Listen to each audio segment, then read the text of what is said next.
Okay? The Grand Pyramid of Giza is made of 2,300,000 stones. 2,300,000 stones. It stands at 481 feet of altitude. Its base is 13 square acres. 13 square acres. That is extremely large.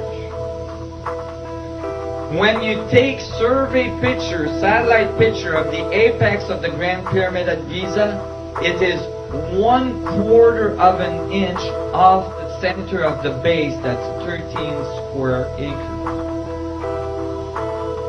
13 acres square. 1/4 of an inch off center. That's after placing 2,300,000 stones that you have cut with copper tools.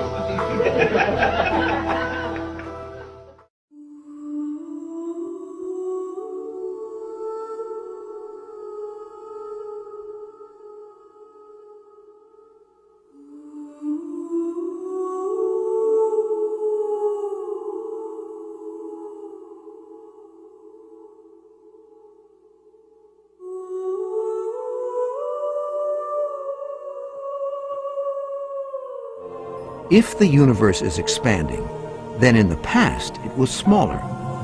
Ultimately, in the distant past, it was infinitely small, a primeval atom or cosmic egg. In his book, The Creation, Dr. Atkins struggles mightily to explain how the universe could come into existence uncaused out of nothing.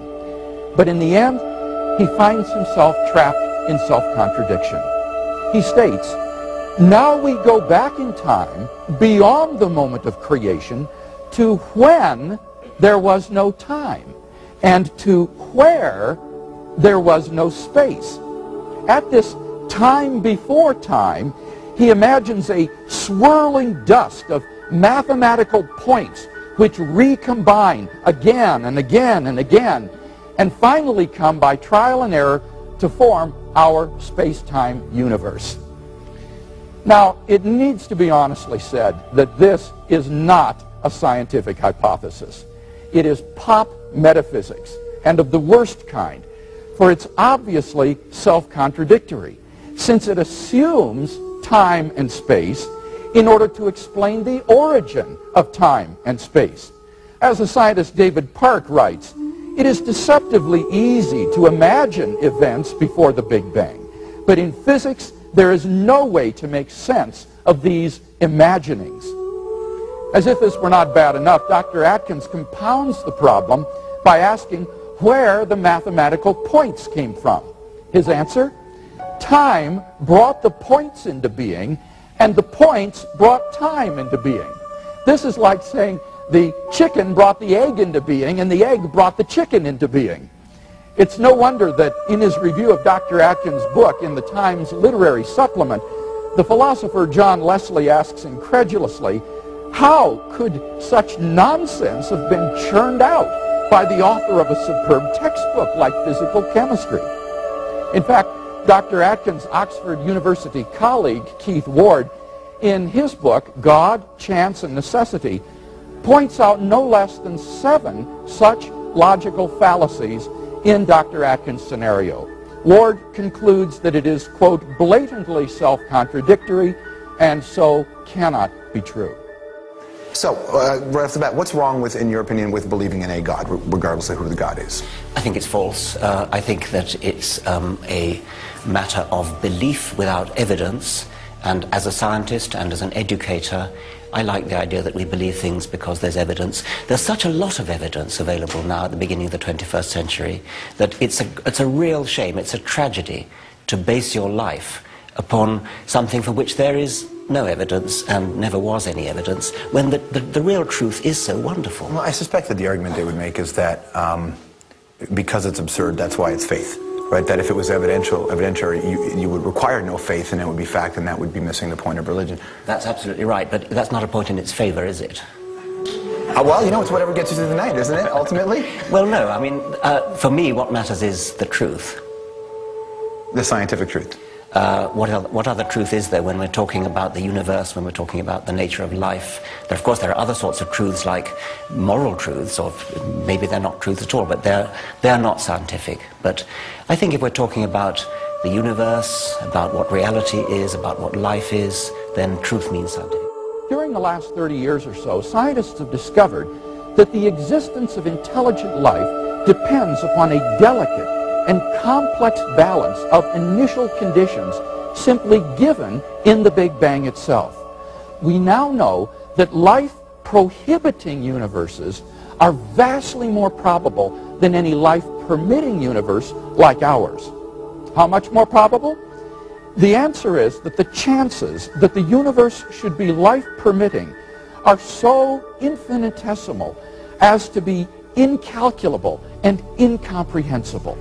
For example, Stephen Hawking has estimated that if the rate of the universe's expansion had been smaller by even 1 part in 100,000 million, the universe would have recollapsed into a hot fireball. Brandon Carter has calculated that the odds against the initial conditions being suitable for later star formation, without which planets could not exist, is 1 followed by 1,000 billion zeros, at least. P.C.W. Davies estimates that a change in the strength of gravity or of the weak force by only 1 part in 10 to the 100th power would have prevented a life-permitting universe.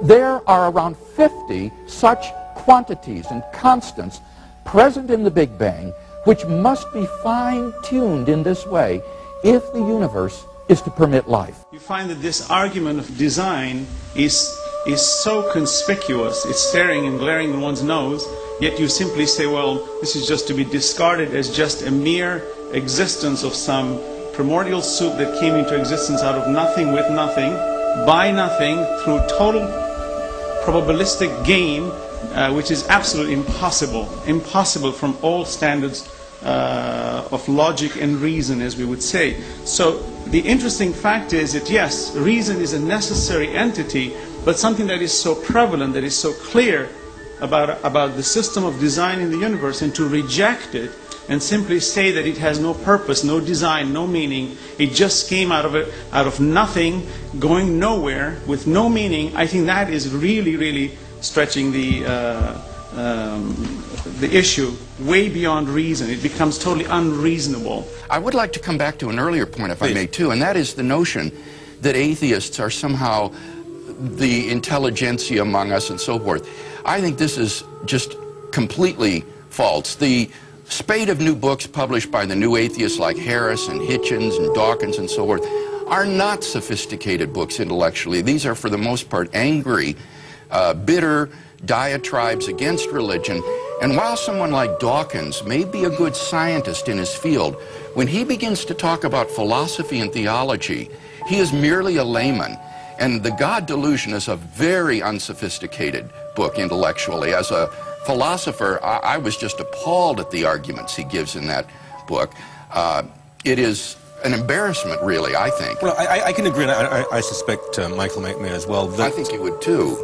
If you look at the reviews, this man is respected in his field. Yes. But this book, if you look at the reviews, they're quite damning. I used to work with Chris Hitchens. He's a bright guy. He's a fun guy.